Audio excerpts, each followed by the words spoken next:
સમા વિસ્તારમાં પોલીસ દ્વારા કરેલ ગેરવર્તણૂક બાબતે કાર્યવાહીની માંગ સાથે શિવસેના દ્વારા શહેર પોલીસ કમિશનરને આવેદન આપી રજૂઆત કરવામાં આવી છે। તારીખ 15 એપ્રિલ 2025 રોજ સમા વિસ્તારમાં આવેલ સોસાયટીના રહેવાસીઓને પડતી પાણીની તકલીફોને લીધે લોકોએ કોર્પોરેશન ઓફિસ પર આવેદન માટે પગપાળા નીકળી શાંતિપૂર્વક વિરોધ નોંધાવવાના હતા, જે દરમિયાન પોલીસ દ્વારા ટીંગાટોળી કરી મહિલાઓ અને ત્યાંના ઉંમરલાયક સ્થાનિક લોકોને અટકાયત કરવામાં આવી હતી। એ ખૂબ જ દુઃખદ ઘટના છે। તેમજ તેમણે જણાવ્યું હતું કે કોર્પોરેશન દ્વારા વેરો લેવામાં આવે છે, વેરો જો ભરવામાં લેટ થાય છે તો કોર્પોરેશન દ્વારા દંડ પેટે રૂપિયા લેવામાં આવે છે। જો લોકો સુવિધાઓ માટે વેરો ભરતા હોય તો કોર્પોરેશનની ફરજ છે કે એમને સુવિધાઓ પૂરી પાડવામાં આવે, અને જો કોર્પોરેશન દ્વારા સુવિધાઓ ના પૂરી પાડવામાં આવે તો સ્થાનિક લોકો વિરોધ નોંધાવી શકે છે। આ લોકશાહી દેશ છે, જેથી આ ઘટના બની એની તપાસ કરાવી જેમને પણ અટકાયત માટે પ્રેશર કર્યો હોય એમની પર કાયદેસરની કાર્યવાહી કરવામાં આવે, તેમજ સ્થાનિક પોલીસ અધિકારી શ્રી વિરુદ્ધ ખાતાકીય તપાસ કરવામાં આવે તેવી શિવસેના દ્વારા રજૂઆત કરવામાં આવી છે। આજે શિવસેના વડોદરા શહેર તરફથી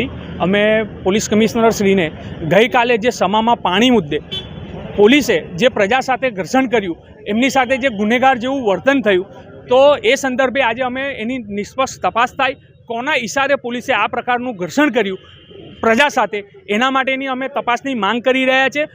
વડોદરાની પ્રજા પોતે ટેક્સ ભરે છે, એની સામે માત્ર ને માત્ર પોતાએ પાણી માટે જે આંદોલન કરી રહ્યા હતા એને કચડવાનો અને લોકશાહીમાં કોઈનો અવાજ દબાવવાનો જે પ્રયત્ન પોલીસ કોઈના ઇશારે કરી રહી છે એ જાણવાનો અમે પ્રયત્ન કર્યો છે। સાહેબને અમે રજૂઆત કરી છે કે પોલીસ પ્રજાની મિત્ર છે, નહીં કે કોઈ પોલિટિકલ પાર્ટીના હાથા માટે જે પણ ગઈકાલે થયું એ દુઃખદ બાબત છે। એની ઉપર પોલીસ કમિશનર શ્રીએ તટસ્થ તપાસ કરવી જોઈએ અને કોના ઇશારે એ અધિકારીઓએ પોલીસે આ પ્રજા સાથે ગુનેગાર જેવું વર્તન કર્યું એની માંગ અમારી તપાસની છે।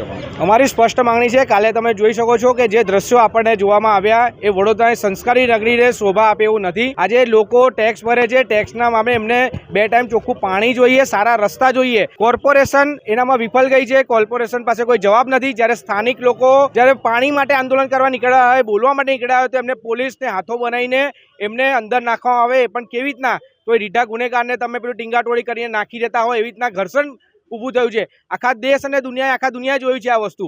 વડોદરા સંસ્કારી નગરી ક્યાંક ને શાખને આ આઘાત લાગ્યો છે કે સંસ્કારી નગરીની વાત કરતા જ કરો છો અને તમારા પોલીસ ખાતા શું કરી રહ્યા છે। એટલે અમે કમિશનર સાહેબને મળવા માટે આવ્યા છે। બીજી વાત કે જ્યારે જનતાએ તમને ખોબે ખોબે મરીને વોટ આપ્યા છે તો એમનો હક છે કે તમને આવીને કહેવાય। તમારો કોઈ નેતા ત્યાં જઈને પૂછવા તો જતો નથી કે ભાઈ પાણી તમને મળે છે કે નથી મળતું। જ્યારે હવે એ લોકો બહાર નીકળે છે એવા માટે તો તમે એમને દબાવો છો। આ તો અમને તો એવું લાગે છે કે આ આજે આવતા જો કોર્પોરેશનમાં ફરીવાર જો ભાજપનું સરકાર ભાજપ જો સારી રીતે બેસશે તો ઘરમાં ઘૂસીને આ લોકો લઈ જશે, એવી હાલત થઈ ગઈ છે અત્યારે તો। એટલે વડોદરાની જનતાને પણ હવે જાગવાની જરૂર છે અને જે પણ નિર્ણય લે વડોદરાની જનતા આવનારા ઇલેક્શનોમાં એ વિચારી કરીને, નહીં તો આવનારા દિવસોમાં આ લોકો તમને ઘરમાંથી કાઢીને લઈ જશે તો નવાઈ નહીં।